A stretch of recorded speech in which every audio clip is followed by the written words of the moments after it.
নমস্কার। রাজা ভাত খাওয়া গল্প, কবি ভবানীপ্রসাদ মজুমদার। শুনলাম বহু আগে রাজা ভাত খাওয়াতে, রাজা নাকি খেত ভাত বসে রোজই দাওয়াতে। রানী খেত শুধু রুটি ভেজে নিজে তাওয়াতে।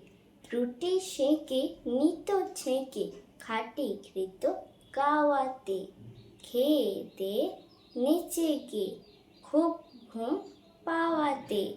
রাজা গিয়ে চুপি চুপি সুতো ঝাঁতে হাওয়াতে।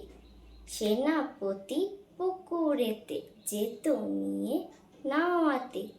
তাই তাকে ধরে জোরে যত গান গাওয়াতে। রাগ কমে গেলে রাজা সুতো গিয়ে ছাওয়াতে। বলতো সে, সেনাপতি এসো বসো হাওয়াতে। বকশিস চেয়ে নিও, দোষ নেই চাওয়াতে। নমস্কার।